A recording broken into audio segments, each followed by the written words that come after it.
prophets, prophecy over you.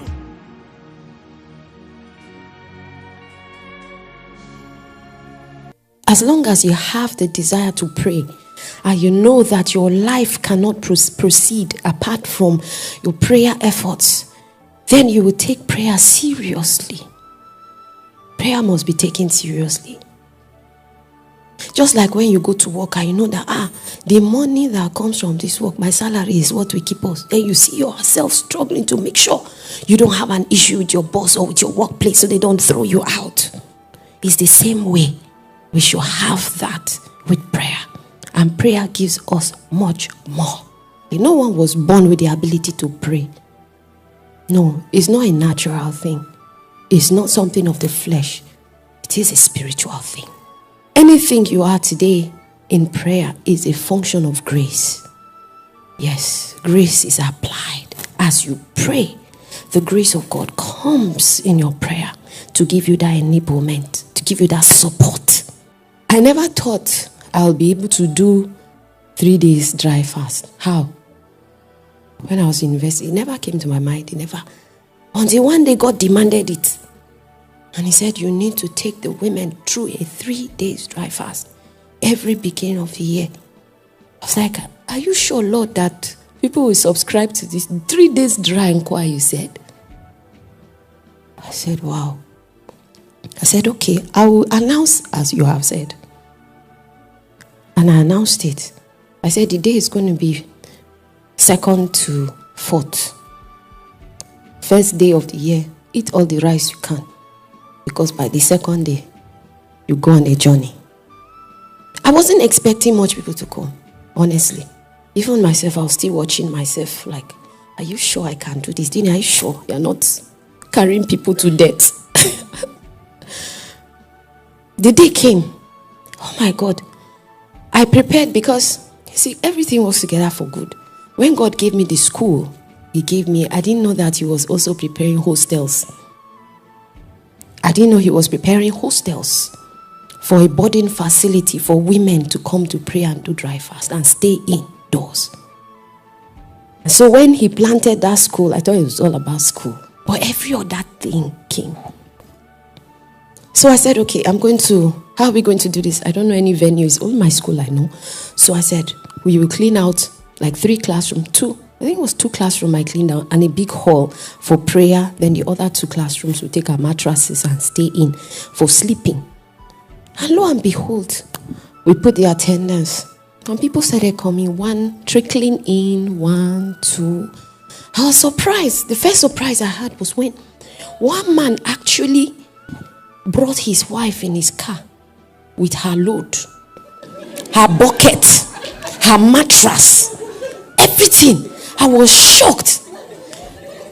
I said, this man believes so much in what we are doing. He bundled his wife here. I said, my God. I said, this is a surprise for me. And people started turning up. People started coming. I said, I reminded them, it's a dry fast. You're not going to eat anything, They said, yes, they know. I said, oh, really? So let me buckle my own belt. And then the long and short of it, the women that showed up for the first time were over 50 for a 3 days dry fast. And through it, I had never done it before. That was my first time. Because it was corporate. You are the leader. You have to live by example. Oh my God. The first day, everybody was kabashing, kaputam, pete, pala. Even me, by the 2nd day, it was like we're dragging our feet to the place of prayer. In fact, the sleep that night was so sweet. And then we just said, Bakam, it's time to wake up for prayer. It was like they put a heavy stone on me. I said, is this how this is? So someone who has been doing dry, 7 days dry every month, told us at that time, 2nd day, 3rd day, it becomes like that. So I said, okay, God, if I'm feeling like this, how would 3rd day be? And I still have to lead. So the first day, the 2nd day, I say, Sister Carol, read. It's not me you want to kill here. I'm not the only one that knows how to pray. lead. So I shared it. I shared everything. I said, it's only me. And people queued in, and that was how we did it corporately. By the third day, we got home. I don't know where the strength came from. It came from the Lord. And I saw women on fire praying. I say, this is 3 days dry fast. People haven't eaten. They haven't. I say, Lord, this is a great sacrifice.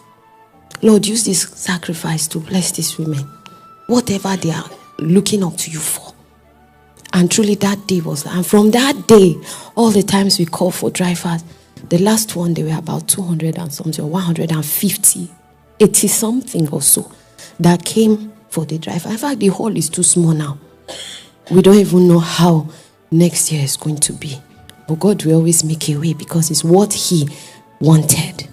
So this is sacrifice. It's something you do deliberately. Those women, they came deliberately. They were tired of the situations around their lives. They say, is this how we will keep going? Why sit we here still till we die? We move on. And they came. It's time to shake yourself. This is what other women are doing. Me too, I can join in. I can do it. And that was how, even myself, I said, I didn't know that I could. I now knew that the grace of God is available. Even in prayer, I say, I don't know how to pray. Anytime I pray, nothing comes. The grace of God is available. Ask Him for that grace. When He sees you're conscious about it, He sees you're deliberate about it. He sees that even when you come, you do it fleshly. First day, second day, He will supply His Spirit. The entire infrastructure of the flesh system is opposed to prayer. Yes, the entire infrastructure of the flesh doesn't like prayer.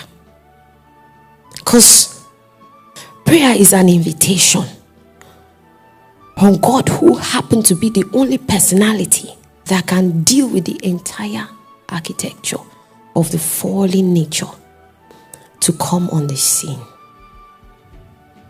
He's the only one. God is the only one that can deal with that architecture of flesh.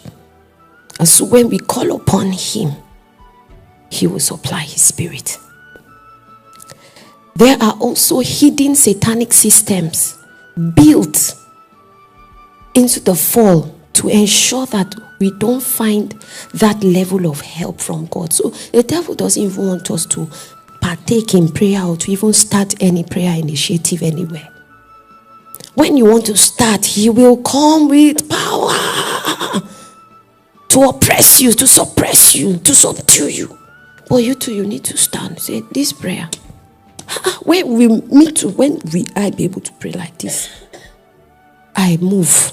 There's something that is locked in the soul of man that resists prayer. It's called haste.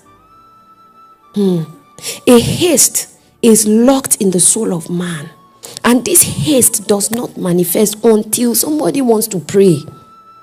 So you will come and suddenly you start wanting to leave the presence of God. There's no time. Some of us come into prayer. We'll start looking at the time. Move. That haste is to make sure you don't enter. Maybe you only touch the surface, then the haste took you out. You couldn't touch the depth of prayer. Haste is supplied in the world system to make sure you never enter or engage in prayers.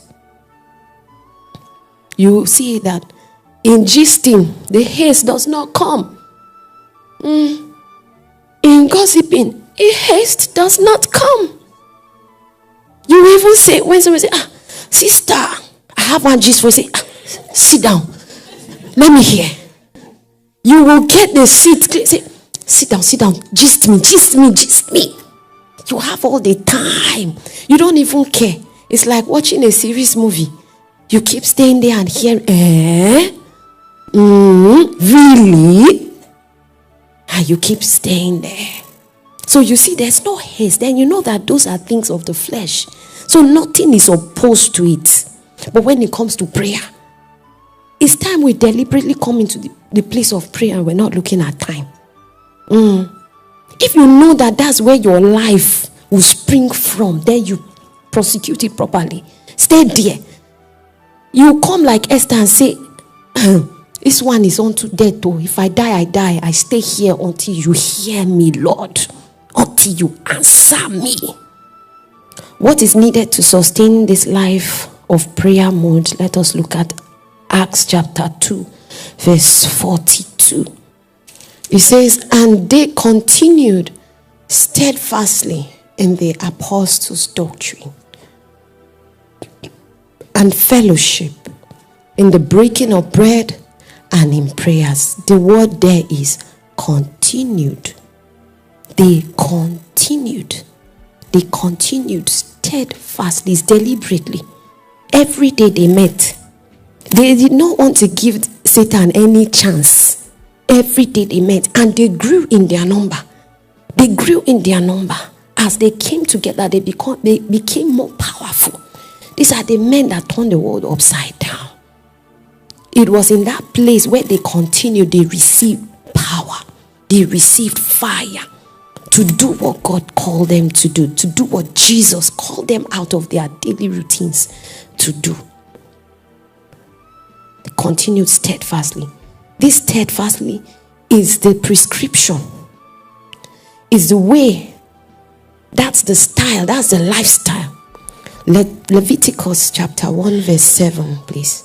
Says the sons of Aaron, the priest, shall put fire on the altar and lay the wood in order on the fire. So our duty as priests is to put fire upon what? The altar. The duty of the priest is to put fire upon the altar. We all have an altar, which is our heart, right? That's our altar. Our heart is our altar.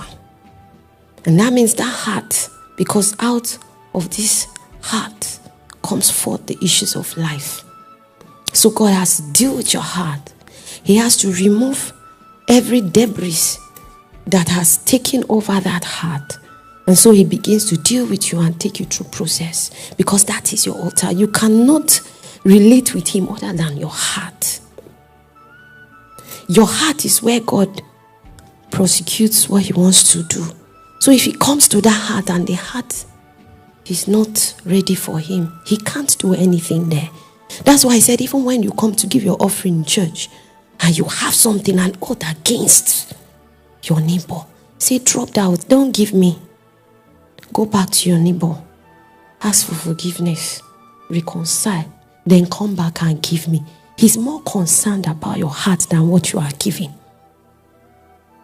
Because first of all, he wants you to give yourself before you give your substance, so that your substance will be accepted. Look inwards. Look at your heart. You need to ask God to help you to make prayer part of your lifestyle. Because without it, how will you move?